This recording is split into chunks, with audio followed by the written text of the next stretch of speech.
Jess Claire here with the awesome Tom Forts Mayer, Evolution Solutions. We didn't promote it as much tonight because I had Facebook Against Humanity, which is obviously a very different context to this conversation. But why don't you introduce yourself, Tom? I call you one of the most awesome humans on the planet. That is just legit. People listen to you, and what words you embody and carry just makes such a difference. But why don't you introduce yourself? Oh, thank you. My name is Tom, and I have been absolutely obsessed with the human condition for the last 20 years, since I had a life-changing epiphany. And in that moment, I realized that people can change in a moment, because I did. And so since then, I've just been fascinated about what creates change, and if we can change, what's the most sensible thing to change towards.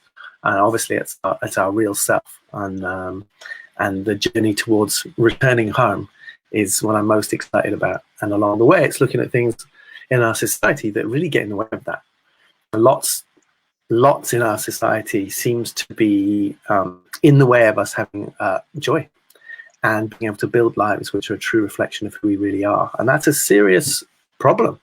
It's a serious problem in the world where the World Health Organization predicts that depression is going to be the second biggest disease affecting the world by 2050, costing economies trillions. So this is the pursuit of happiness and the understanding of happiness is probably one of the most pressing challenges facing humanity right now, not just in terms of global contentment, but actual global economic sustainability. Sounded amazing while I shared the page and hardly listened. You catch on the replay. I know. I'm sure everything he said was gold. Right then? Well, to be clear about what we're going to do here, what we did last time. So we're here every Tuesday, right, doing this thing, right? And so we're here to talk about personal and social evolution, right? So what that means is we'll kind of rattle on about things that you're worried about socially, trying to make reflections that we feel are healthy ways to go about creating change. But also we're really interested in the personal challenges that you may be facing. If you're struggling with something, and we might be on a topic, but if you've got a challenge which is not related at all, don't worry. If you feel drawn or if you feel nervous to come on, do. And we will do our best to give you practical things. We're not going to expose your story more than it needs to be. We'll take a sketch of what you're talking about and we can riff on that. So don't worry about being asked to share too much. We're looking for themes that will be relevant to the viewers, and then we'll riff on that, and do our best to give you some practical tools to create real change in your life and real change in the world. Yeah, absolutely.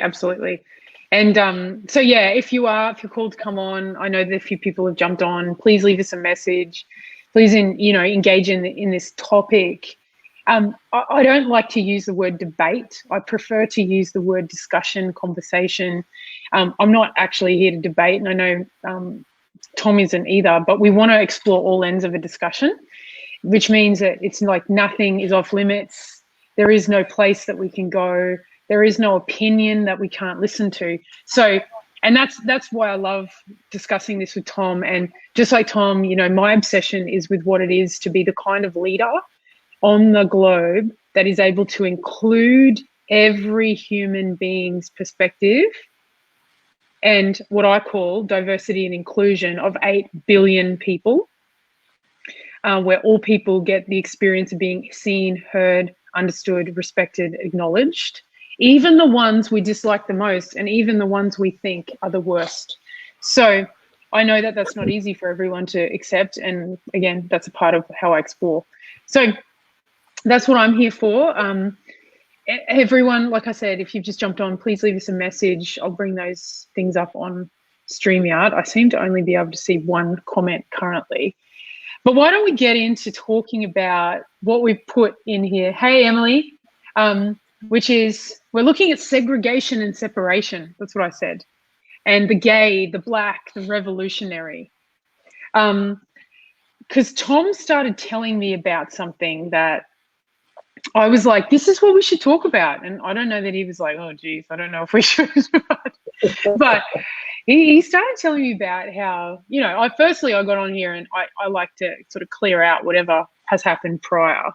And I did a pretty, what I think is a, you know, Facebook against humanity, a little bit risky, a little bit, you know, expressed in ways that not usually. It is a bit out there. And I started talking to him about, I think I triggered people. I think I did this. I think I did that. And then he asked why. And I said, well, you know, I've kind of observed this behavior amongst what the LGBTIQ plus community, which I'm a part of. You know, I identify as a lesbian, but I've sort of observed this behavior of, there's this trial of being with men and women who, like, women don't talk about the fact that they, you know, sometimes make out with men, and men don't talk about the fact they sometimes make out with women, and straight men don't talk about the fact that sometimes they make out with men. You know, and I was like, I'm just going to out everyone. They all do. And then Tom said,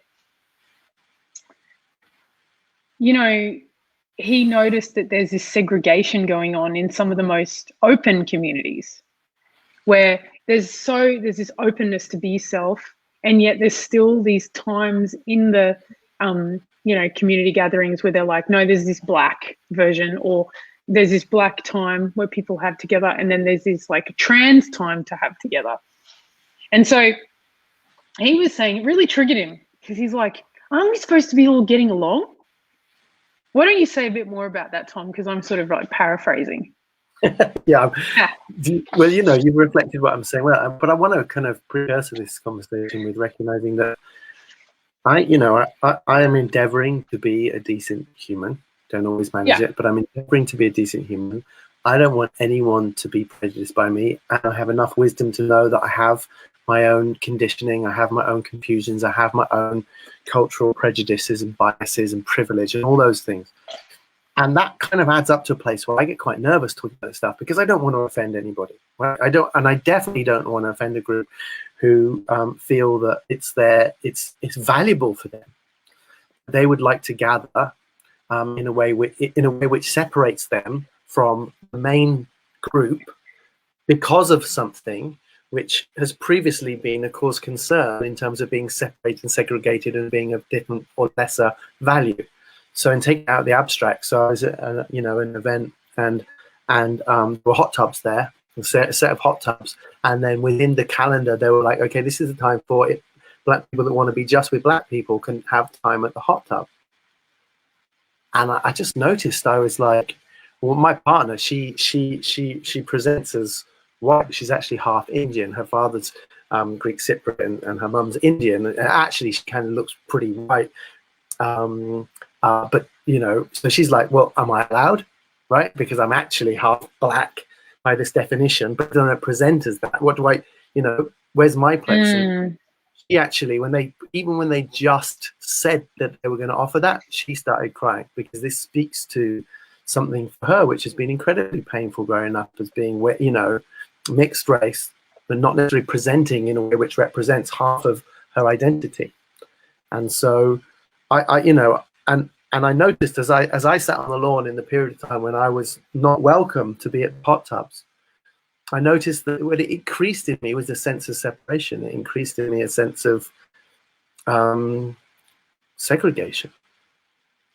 And when I started exploring it, one, I just noticed it was a really sensitive subject. One, I was terrified to talk about it for fear of offending someone.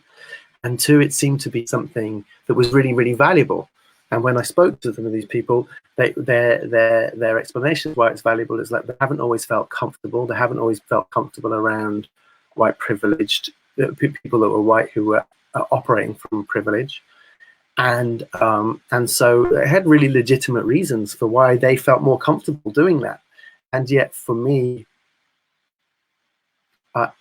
it didn't feel like it was a move in a direction towards integration. And like, it just for me, it just seems like, for instance, I walked past you know, when we were allowed out, you know, last year I walked past the theatre and it was like an all black comedy show and it said that.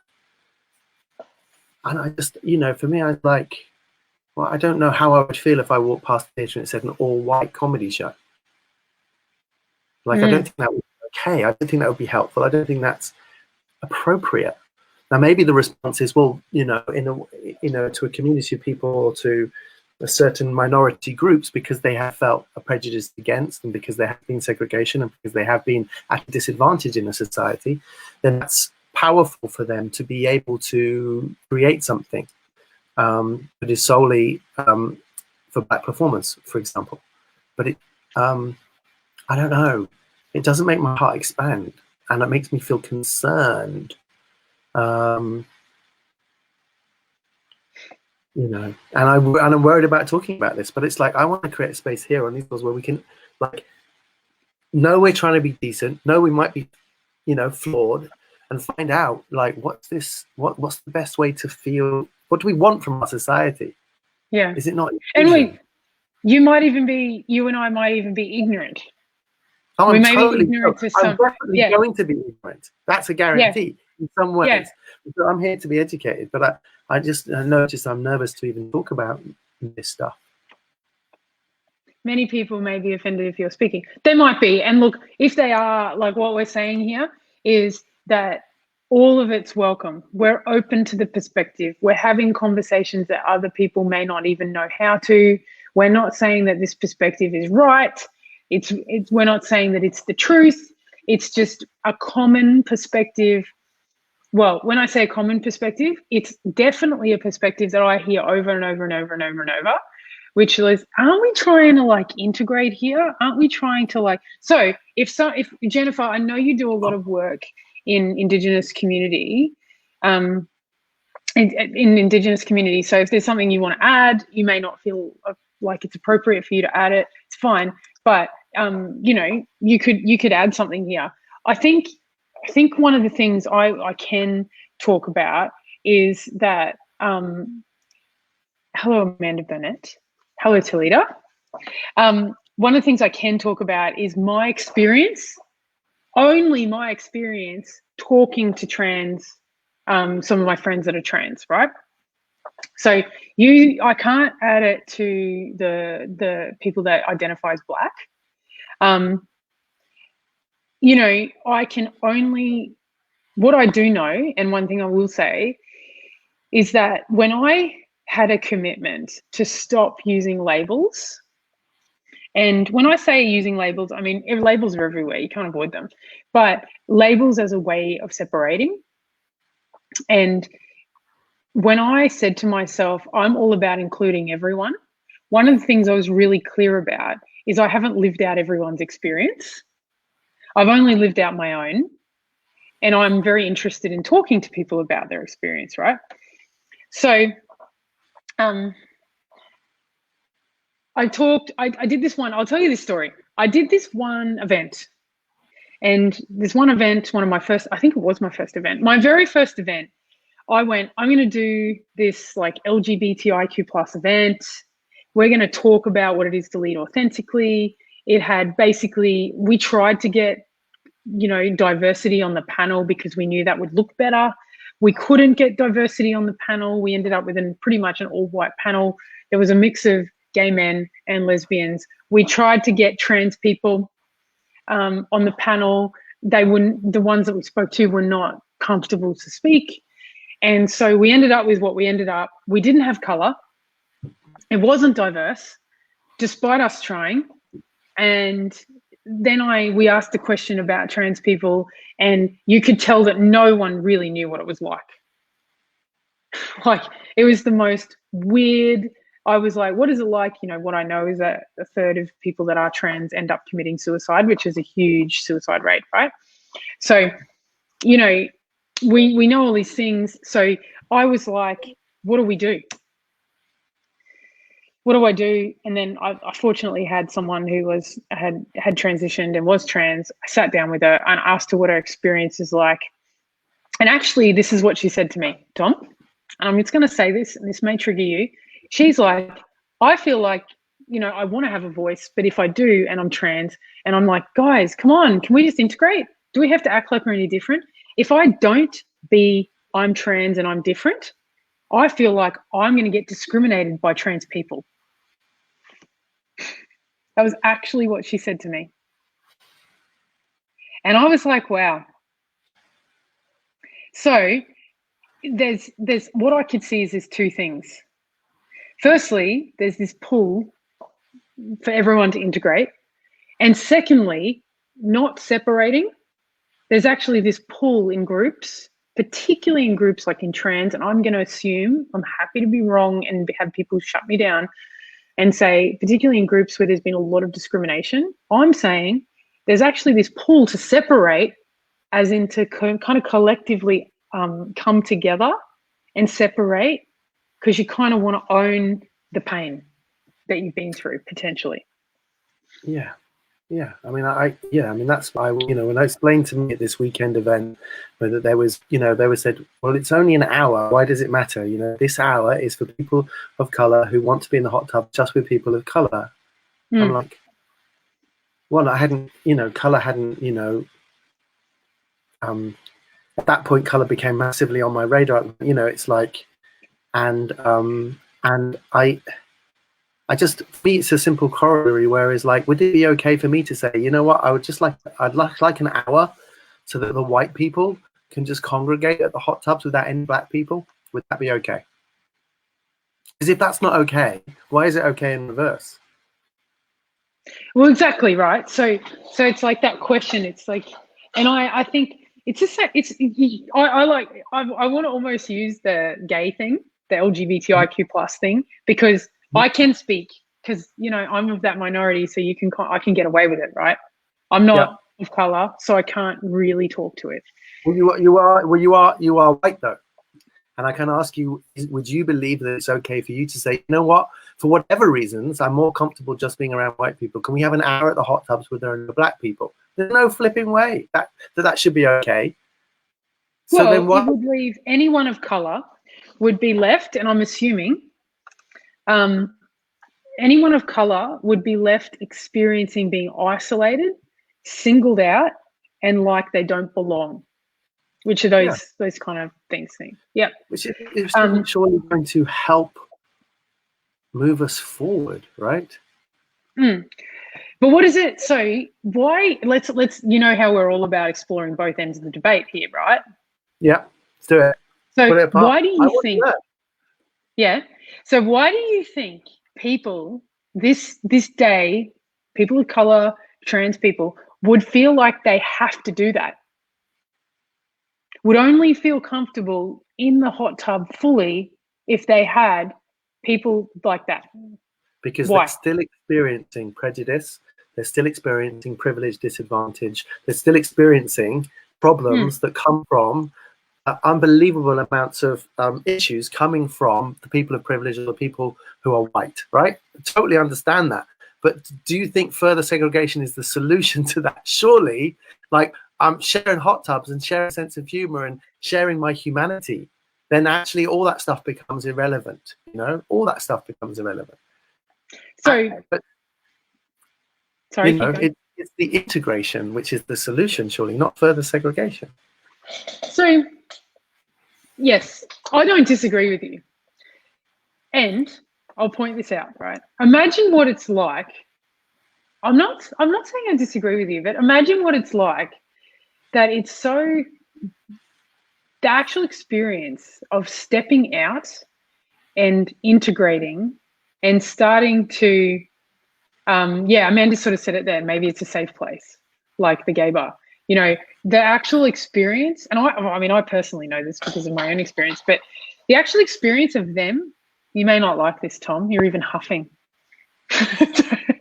But the actual experience of stepping out and being with people who are white, I mean, I hate these fucking labels, but anyway, so being with people that are white is so much more confronting and so much more of an experience to kind of overcome, that it's just easier to go to the organizers and request it than to have to deal with all of the uncomfortable stuff that you just feel, oh, just fucking let me be around my people. It's too much. I listen, I'm not, it's clearly it's wanted because it's been asked for, right? Which means exactly right. There's the imbalance there, but but that's a move towards, surely the answer is inclusion, I'm not saying that I disagree. You know, I'm not saying that I disagree that the answer isn't inclusion. I mean, my whole business is based on inclusion, right? But you saying that because we haven't, the prejudice and the discomfort still there, they have a right to be able to have a breather from it for a while and be around people that they can relax with, right? well, I'm not saying I don't know about rights. I don't subscribe to rights, to be honest. I only subscribe to rights in the fact that, if someone tells me I can't get married and a whole bunch of us get together and we say, no, that's BS, we're changing the law, then you have to change the law, and that's right. But what I'm saying is that if a group of people feel more comfortable going to organizers and saying, just give us a freaking hour to ourselves, you have to kind of ask yourself, the collective, what is it that you're not providing that's easier? I hear that.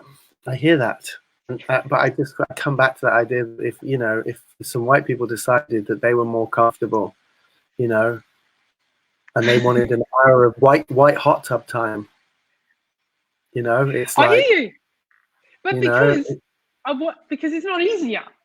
Do you know what I mean? Like, it's not actually easier to have white hot tub time. It's easier to just fucking not care. So Jennifer's asked me, it's like, I agree. Listen, it's like, I've been to one event where I've seen Jennifer where this was requested. But the thing that I found most interesting about it was like a super, super, super conscious event with probably the most woke and people have worked really hard on not having been,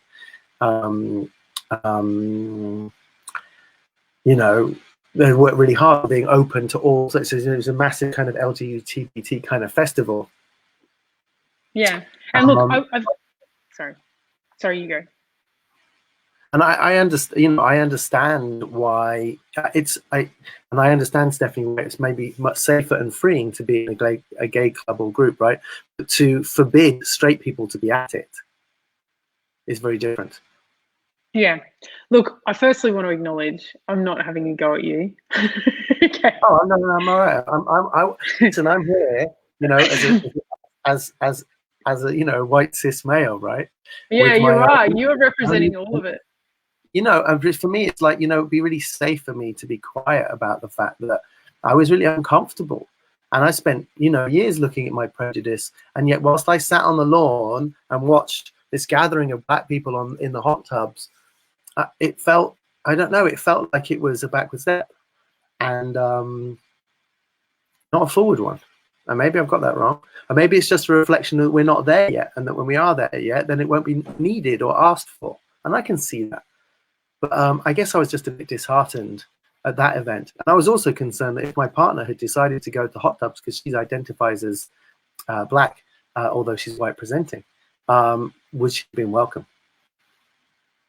Yeah, so that's, and Jennifer said, would have well be, hang on, white have been the world basically forever. Have you ever been in black skin? And I mean, in your case, your partner is black because she's got black skin.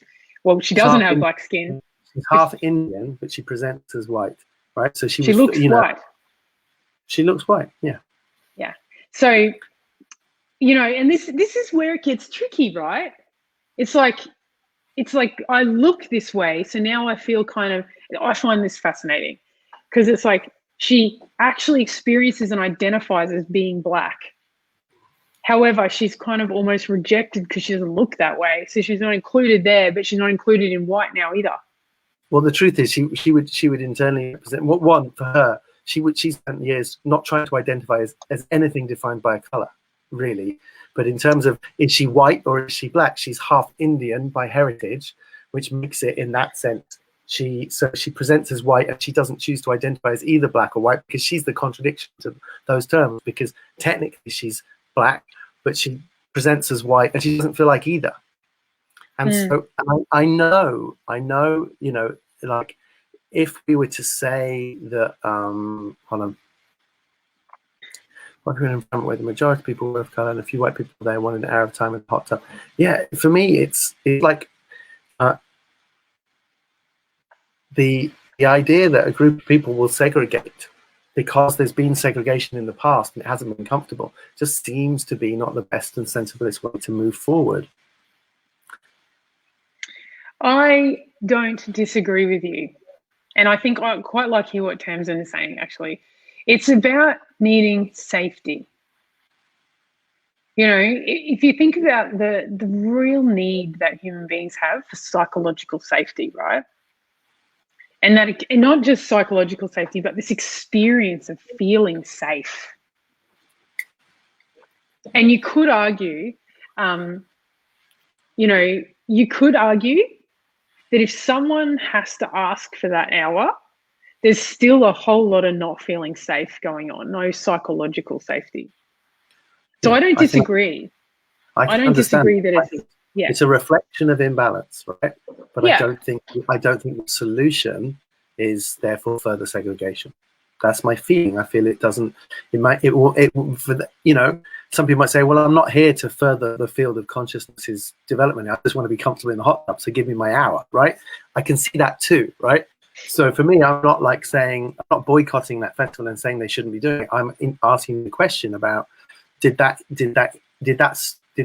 despite helping those people have a nicer time in the hot tub, did that make them? Is it going to make it more likely that they're going to feel more comfortable next year or less comfortable being around white people? Yeah. And the white people around them? It's like that. That said to me, we're not actually that comfortable being around you. How is that not got prejudice built in it? You don't know. Maybe it does. I mean, I'm drawing on my own experience.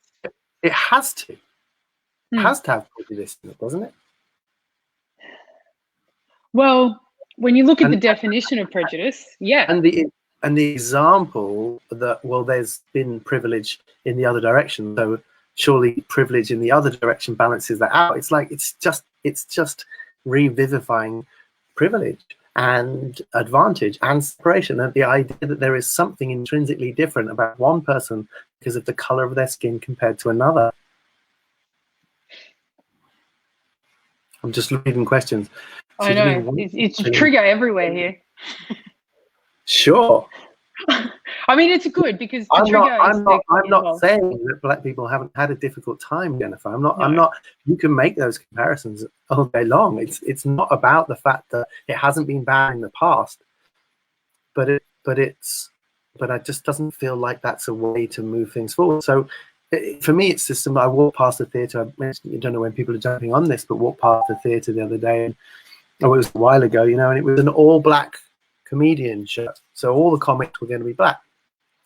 And for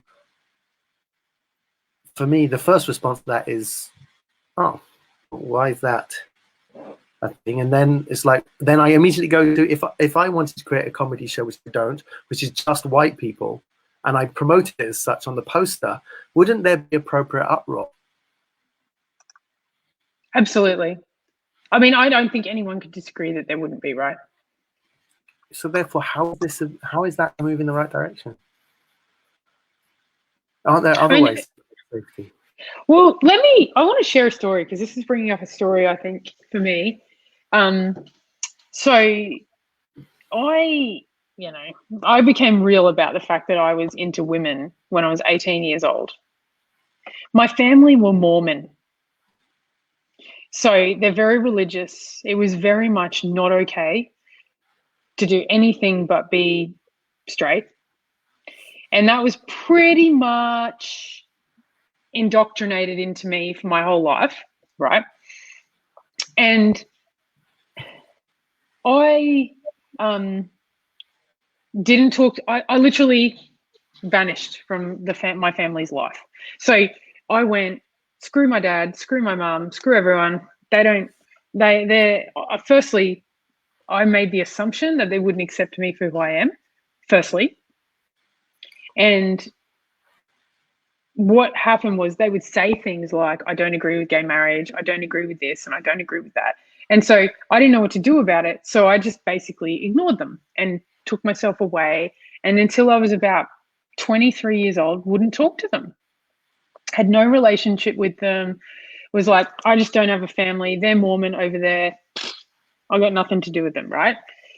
And my life did not go well as I was doing that. And it was only when I had the realization that, like, I am not my gayness, basically. Yeah. I am not my lesbian. It's a label. It's not who I am. Just like I'm not my arm. Yeah, And you're not I've white. no, I'm not white. Exactly. I'm not. I just happen to have the pigment in my skin that happens to form this color that's on my face. And I got that all of this identity that I'd related to myself was actually not who I was at all. And somehow that realization, I now have an amazing relationship with my family who are Mormon. They still have the same beliefs. They haven't changed anything. But until that realization happened, I did not feel safe in the world. I did not. I was an angry lesbian. I didn't want to be around any men. I couldn't have relationships with men. If you were religious, I couldn't talk to you.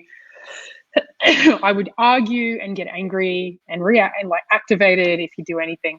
I mean, no one could have told me what you're doing though. Like no one could have said what you said. Just, that's not the solution, Jess. Just get over it kind of thing. I had to come to, could you imagine if you had gotten me in my angry lesbian stage, Tom, I would have punched you in the face. Yeah.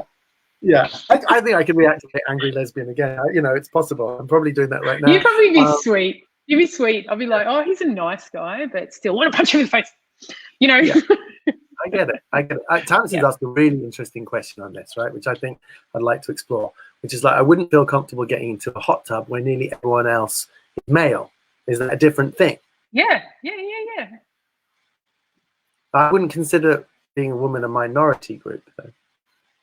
Well, it's interesting because it's the same thing. Safety. It is. Yeah. It's about the fact, and I'm just going to put it out there. It's about the fact that women, at times, as a collective, have experienced being completely, in some way, preyed upon, and they just don't feel safe, effectively. Yeah.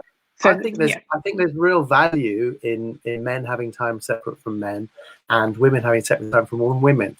We are diverse in that sense. But if you told me that white women need to have time away from black women, I would start to feel we were going in the wrong direction again. I think there are some lines of diversity where segregation and safety and comfort make sense. If we're drawing those lines because of the color of our skin, I think we are enforcing prejudicial principles, which will only create further segregation.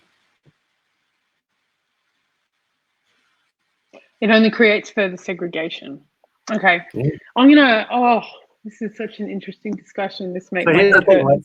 So I've got one. At the same festival, right, there was this amazing transgender musician. I'm only saying they're a transgender musician because it's relevant to this flipping debate where we'd have to even notice whatever their bloody gender is. And I was in the audience completely not noticing whether they were transgender or not, right? And then I didn't know where I was in the audience, or I was different in the audience, or how many people were transgender or LGBT or any of that stuff. I was just a human being watching a performer on stage.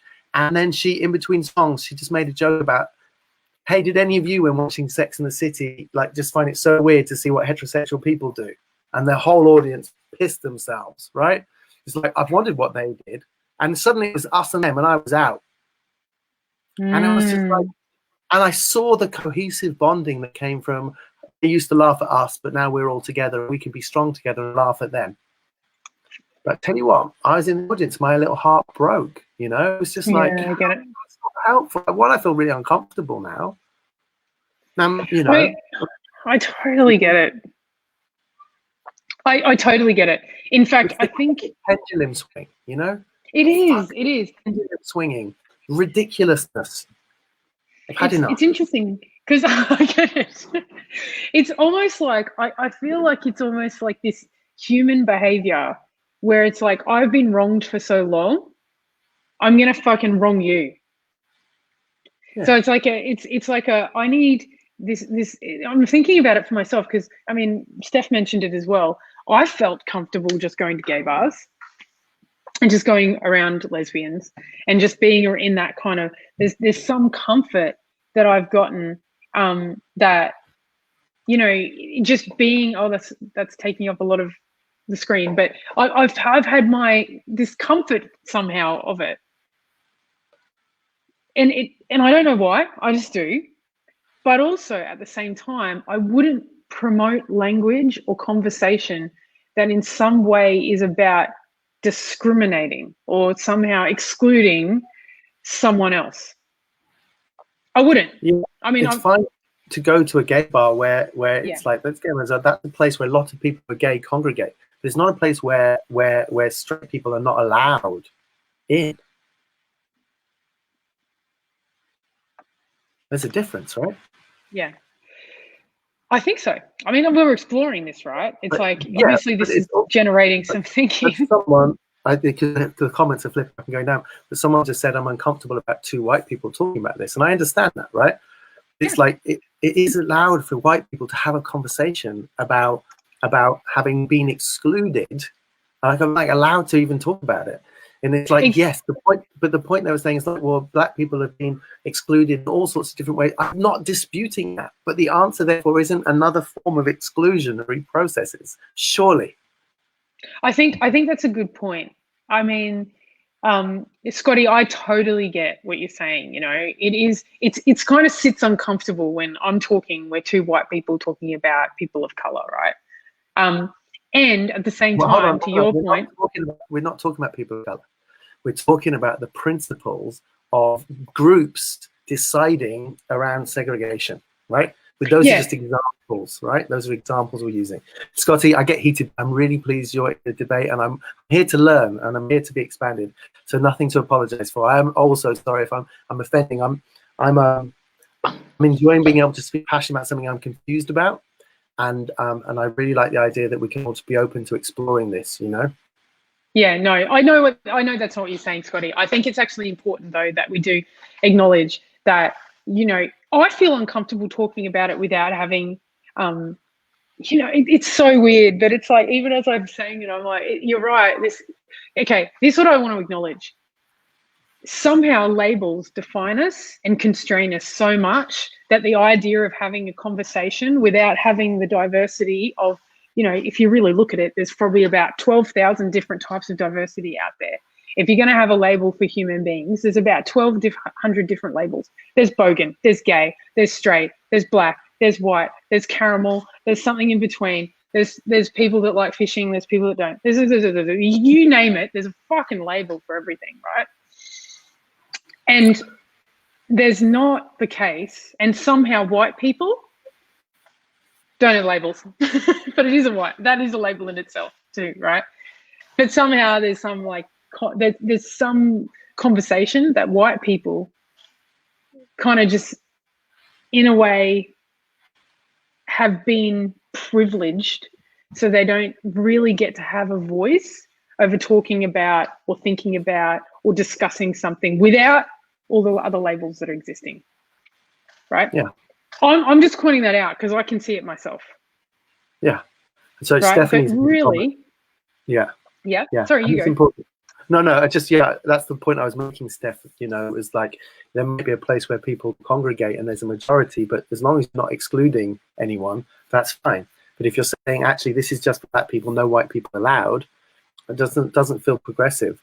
It's like, you know what, if what's more progressive is everybody wears a bloody like a mask so no one can see what color people is, and they'll hang out beyond those prejudices. I'd rather do that. It's like if we have mask time so our color is hidden so that we can all connect beyond color, and in the end we all take our things off and we go, oh, I got on really well with you, I felt safe with you, you happen actually to be white or green or purple. It's like, surely that's more powerful, you know? If color's getting in the way, let's get rid of color, not let's segregate certain colors. Yeah, I hear exactly what you're saying. I don't disagree. How am I going to say this? I don't disagree that it's more progressive to do exactly what you said. I just think, and even in what we're saying here, right, there is someone saying, I love this, labels, I agree, but some people find security in labels, and then someone going, I wish I wasn't labeled, you know, and then it's like, and then Amanda's saying, can we just be without agreeing or announcing it, just be us, you know?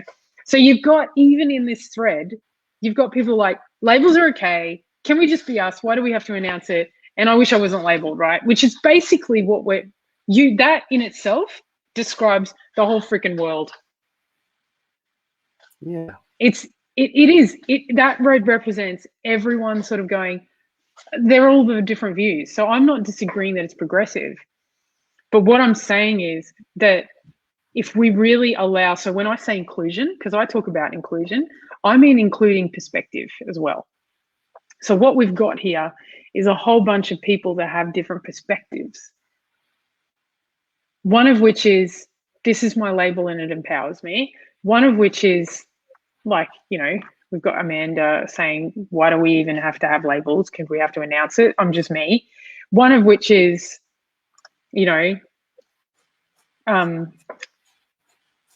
suddenly lost everything. I wish I wasn't labeled. You've got all those perspectives. So inclusion for me is not just about labels, it's also about perspective. So how do we deal with I guess I put it this way. How do you deal with the paradox of all these things being valid? I'm not sure. I mean, that's a good question, right? And also, you have to be careful that we don't get into a place where there's like, do we have a kind of moral absolutism we can recognize, you know what, if a group of people decide that they want to punch babies in the face, that's their right to punch babies in the face. It's like there has to be some thought, I think, on what is, enlightened planning to dissolve prejudice moving forward, and I think it's okay. This idea that people want one thing, therefore it must be valid in its own right, is dangerous. And it's also really dangerous to decide, well, who gets to decide what's for our evolutionary benefit, right? So it's also really difficult working out there. But I don't know. It's a soul feeling for me. It's a soul feeling and a sadness that I feel. And I'm not saying that I don't totally understand. And you're right. The people wanting these segregated experiences because there are problems still. And maybe we say, well, it's not fair. We haven't sorted out all the problems. So then give them some space until we've transitioned. The nature of taking space away as a segregated group can't surely be that's a move that will only further perpetuate the very problem at the root of their feelings of being segregated. Yeah. And so you're saying that by segregating yourself in some of these things, you're actually just perpetuating the whole thing, causing the problem in the first place. Yeah. I mean, to be honest, when you told me that you went to that thing and there was trans and black and all sorts of people there, and I was like, that to me is progressive in itself, to be honest. I mean, it was surprising for me that it was such a cool and right on and woke and so, it had all unbelievable handbook that came with this, and it's like, and it was, and then suddenly it was like, oh, we're going to have these segregated moments. And it's like, oh, it was literally like, oh, I thought we were all together and free and equal. And then suddenly it was like, oh, no, you look at me and you don't feel safe talking to me because of the color of my skin. I feel sadness at that. You don't know me. You don't know me. I understand. I really do. There's a part of me that also wants to acknowledge, Tom, that I've never met anyone like you. Okay? Like, you are... There's a lot of people out there like you. Firstly, I'll say that. There are a lot of people. When I say like you, I mean someone that embraces, loves, looks for ways to include, interested in human, epiphanies and things like that. I mean, that makes you a pretty incredible human. But when, I'm just going to point this out because I've done a lot of work in the trans community.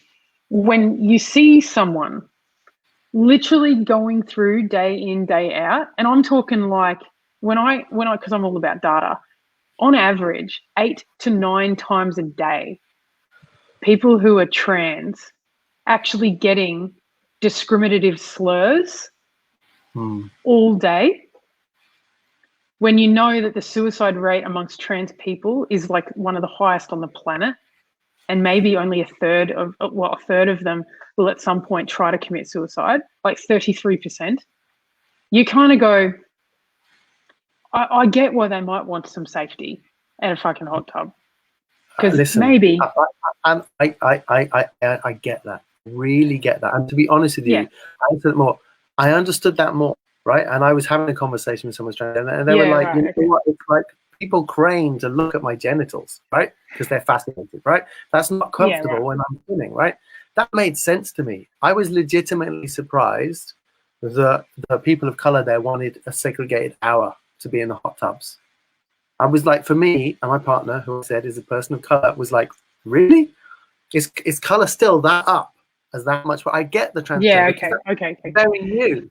That's very new, you know, and should be also in the future. My thoughts would be the same, but I have much greater understanding of that, you know, because people's response to that is less, you know, it's appearing as ways in which they don't, you know, would deem as being normal, right? So then there's much more attention, much more discomfort, much more awkwardness, much more level of inappropriateness from the normal people being fascinated with the people who don't appear and to be completely as they would expect to be normal, which is awful, right? Does that really apply to the color of our skin still? No prejudice, advantage, privilege still does. But how are we going to move on? Well, no, it's a good. I don't disagree that to move on, you've got to somehow integrate and progress into some more evolutionary conversations. Yeah. Just on that, because I'm just trying to comment things, which is someone said it's fine, you know, that this is the typical voice of the majority, you know, the privileged white male, right? And I can accept that, and there's a problem there. But that doesn't mean that the answer is that the white male who may have experienced some privilege, who's worked really hard to not be prejudiced and not exploit privilege, and doesn't get a voice in the integrated future. Because it's, you know, to put the foot on the throat of the oppressor is not the solution. No, and I think, and I'm just listening to it. You said you have some more. You understand, like there's more of an understanding for trans people per se, because you kind of get that the level of integration and the level of inclusion in society is so far from real inclusion, like from real.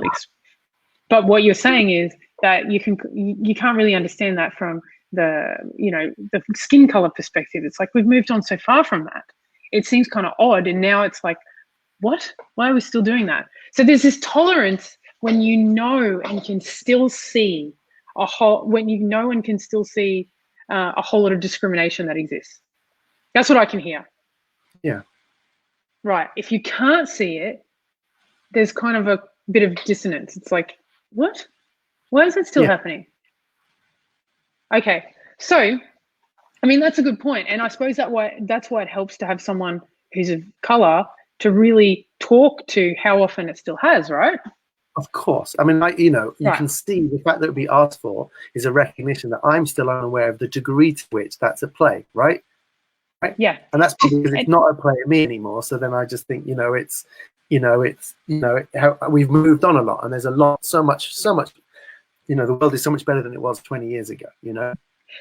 Well, I mean, I don't know for everyone, but, you know, Here on Purpose, the charity that I have, we had a cultural diversity division. And I had this amazing lady that used to run it, and she no longer does anymore. And she had a son. She's South African, very, very dark skin. And I said to her, you know, I want you to get up and tell your story about your son, and what he experiences. And I'm talking, her son still to this day in Australia, in Brisbane, experiences racial discrimination on the daily. I didn't realize that. Yeah. So I'm thinking, just from her experience with her, I mean, I don't know what it's like for everyone, but I'm thinking it still happens a lot.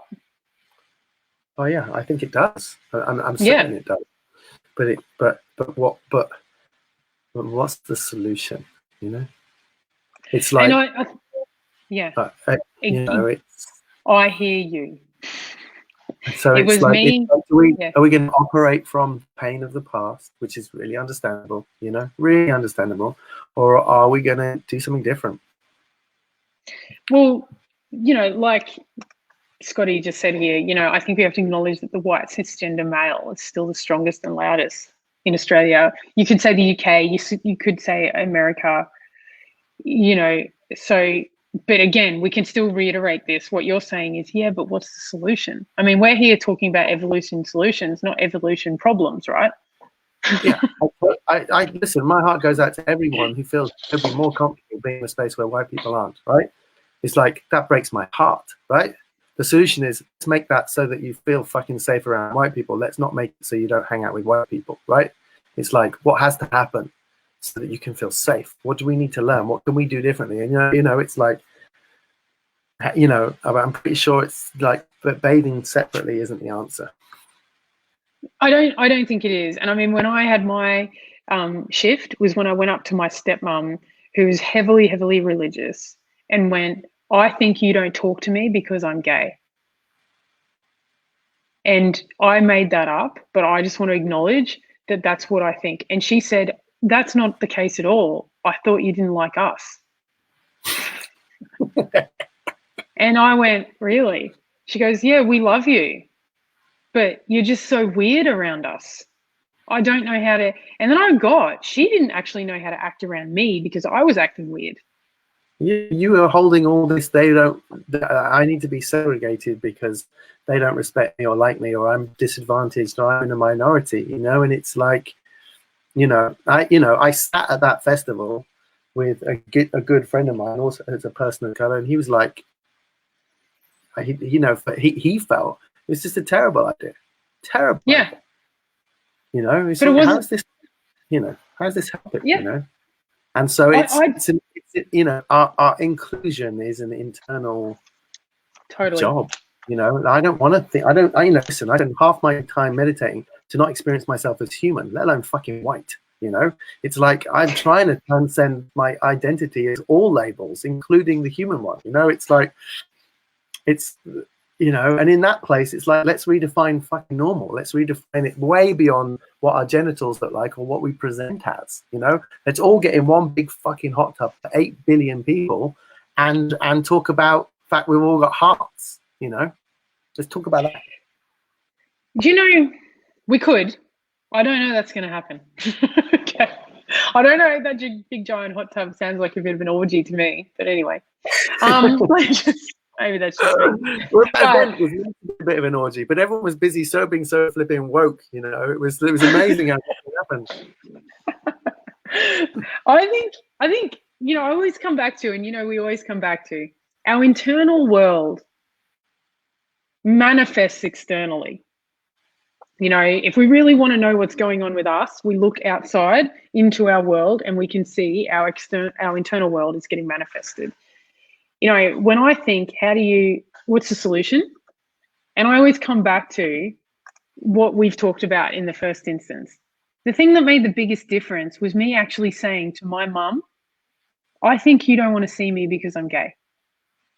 And she went, no. And when I said that to my brother and my dad and my this and my dad and everyone, when I actually acknowledged my worry, it disappeared.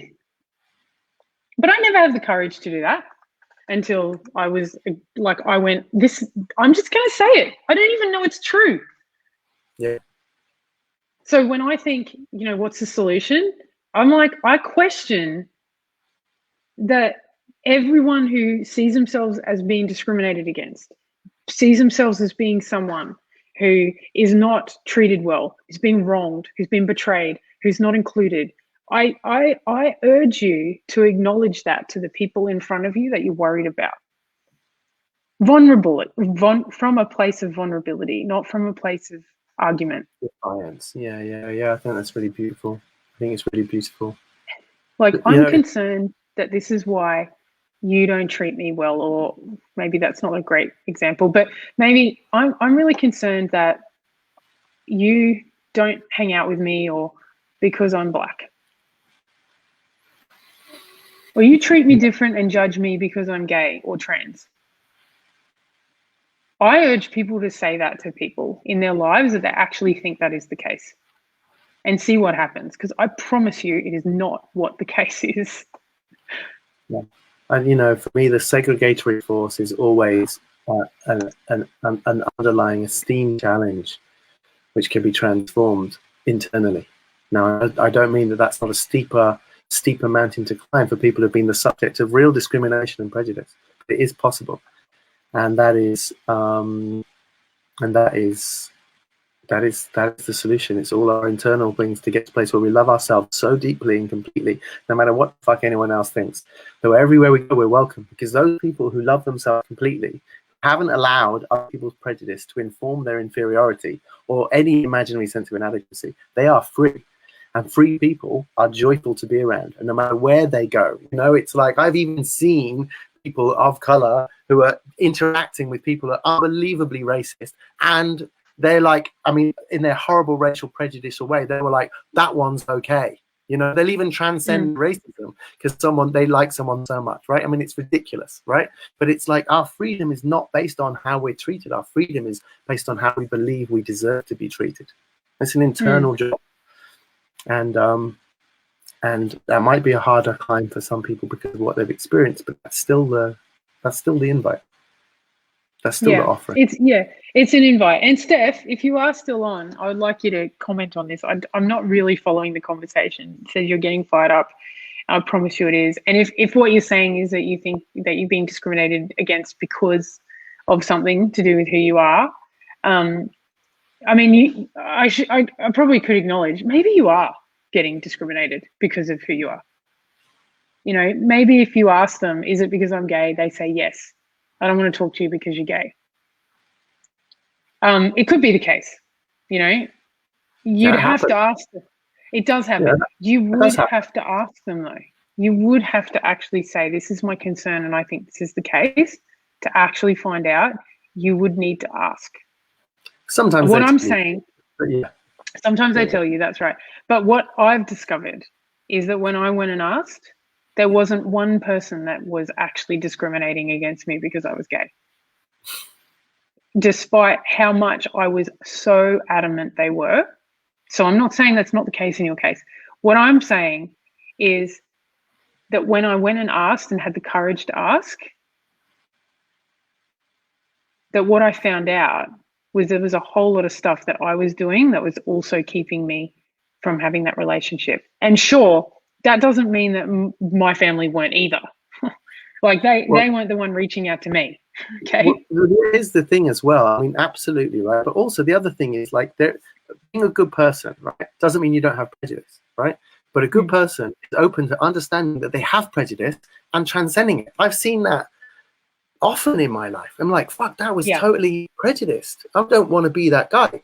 So like, bring it to me. Say you think I'm prejudicing you. Let's talk it through, you know, and then I'll understand. Because if I've got a big heart and I don't want to operate from prejudice, who does, right? Yeah, and therefore, ignorance is dissolved with awareness, you know. Yeah. So it's not that there isn't prejudice at place and times, but separating from pain and disconnecting. It's like, you know what? And here's the other thing: you might be uncomfortable because someone's discriminating you, right? But it's also possible to not be remotely uncomfortable, even though someone's discriminating you.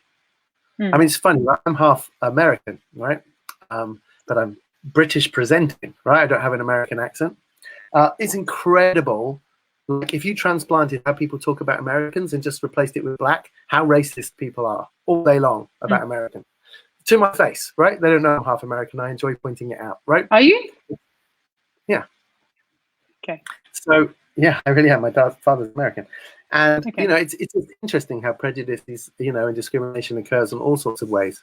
People are incredibly comfortable being rude about Americans. It's like a standard joke almost everywhere you go. It's like, wow, fascinating, you know. So of course prejudice and discrimination exists. It's awareness, it's a love, it's inclusion, and it's all coming together and transcending these labels that I believe is the answer. But I do, and in the meantime, whilst people aren't comfortable, acknowledging their right to ask for what they need. You know, I do acknowledge that. Yeah, And look, just picking up on Stephanie said, I asked my parents if it was because I'm gay. The answer was yes, please move out. Yeah, it happens. That does happen. Yeah. I don't want to say that realistically, that's got nothing to do with you though, Steph. That's what I'm saying. No, Nothing. and nor is it necessarily anything to do with anyone else that might also look like them or be like them. Right? It's like we have to. That's right.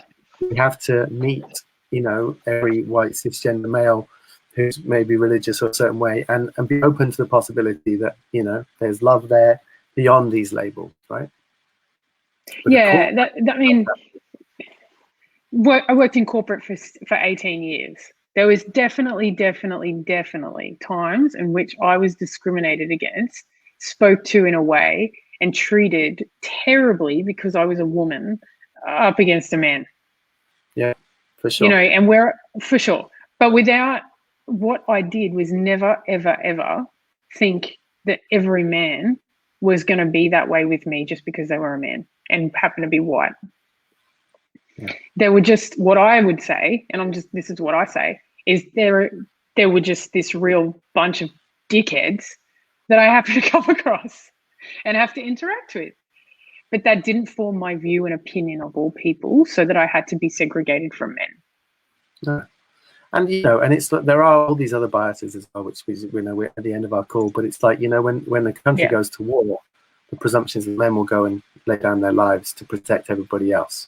And in terms of the cost of gender bias, that's cost men their millions of lives compared to their female counterparts, which is these socially accepted ideas about who does what job and who should do what. Men should go and die to protect the country, right? It's like, that's a massive example of real case of we're not talking about some very severe and very awful domestic battery cases where women have been hurt at the hands of men. We're talking about tens of millions of young men who are actually dead as a result of a social prejudice based on who has to do what jobs in the world.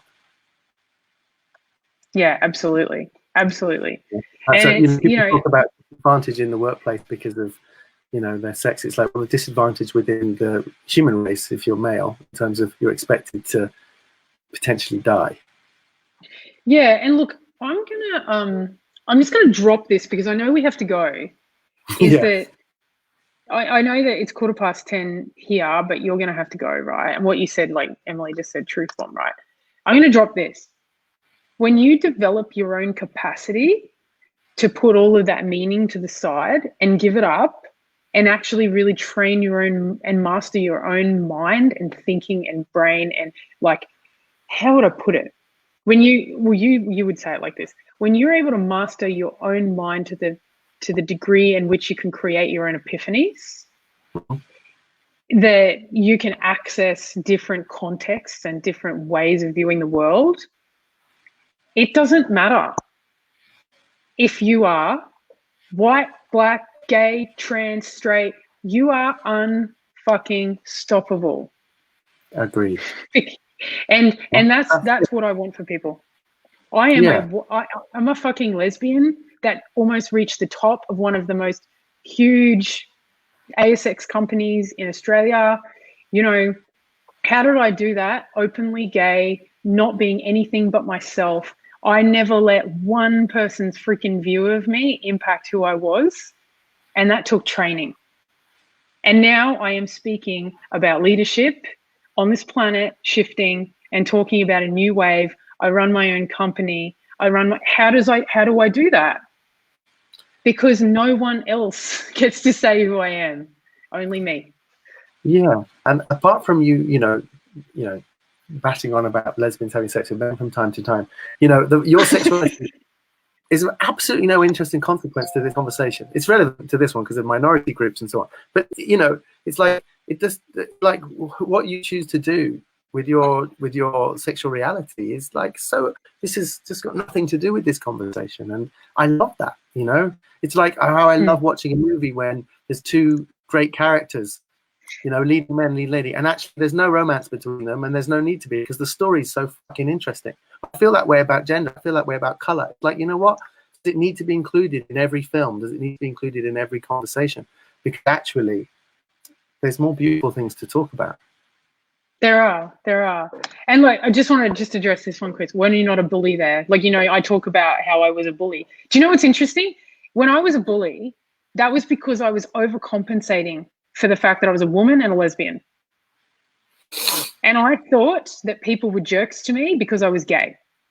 But actually they were jerks to me because I was a bitch.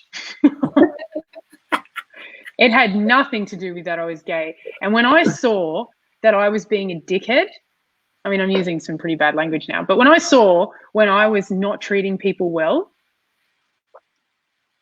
and then I could see the impact I was having on others by being the way that I was, that is when life shifted. So no, yeah, I was a bully there. Yeah, I was. But that stunted my ability for progress and success in my life.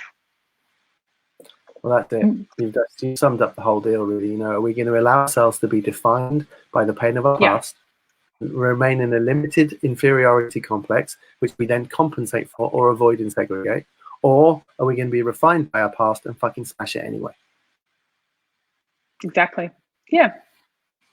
So you've got, of course, as per usual, everyone loves what you say. They love yes, what you queen. said too. Yes, Tom. Yes, queen. Yeah, I think it was for you, not me, I'm guessing. Thanks, Steph. No, of course, yeah, they do. But it's like, yes, Tom, I love that. Yes, you got claps. Did the bully not help you get up? It got me to, you know what, like, I do have to acknowledge being a bully, absolutely, at some point did assist me in getting ahead, but it had a limited shelf life. Yeah, it's the difference between the warrior and the sovereign. The warrior can push it through, but the sovereign can make things happen in ways that the warrior could never dream of. Yeah, I mean, I had a home, a car, and all lots of things when I was, really fighting and being that like real stern bully in life. But my experience of life, what I thought about others, my relationships, and all of that never took off until I was able to own that the way I was being with people, I was being the jerk. It had nothing to, it was not my sexuality. It was not my gender. I was being an absolute disconnected jerk that gossiped about others because I had no idea how to relate. When I got that, my life shifted. That's the whole deal. In millions of different ways, that is the whole deal. It's down to us. It's the meaning we're generating, and it's the choices we're making. That's what determines us, nothing else. Not other people's prejudice, not other people's, lots of people have transcended discrimination. It exists. Are we at more advantage or less advantage? Of course, it's not a fair playing field right now. It should be. And yet our internal state can transcend all of those limitations. Thousands of stories of people doing it. I have to dash, but listen again. Loved it. Thank you. And if anyone feels that I've really missed a trick, I'm really open to being educated. So you send me a long missive, send me a video rant, invite me to another conversation and learn me up. I'm ready to have all prejudice and ignorance evaporate away. I choose to be as free as I can be, and I'm open to being evolved. Beautiful. And that goes for me too. If there's anything that's triggered you or any conversation that's left really frustrated and you want to sort of talk and just express that, you can communicate with either Tom or I. We are open. We're not here to argue. We just want to hear you and we want to understand. So thank you. Tiara says, thank you. Thank you. Amanda says, Tom, awesome. Lita, thank you. And Jennifer, again, Amanda, Emily, Stephanie, Jennifer, thank you so much. Yes. For everyone that tuned in, thank you so much for being a part of this conversation. I know it's not the easiest conversation to have, but it is so important that we have these conversations because otherwise we can't explore them. So thank you all for tuning in and being a part of it. And until next week, Tom, love you so much. Love you and too. I will talk to you too. Okay. Bye. See ya. Bye.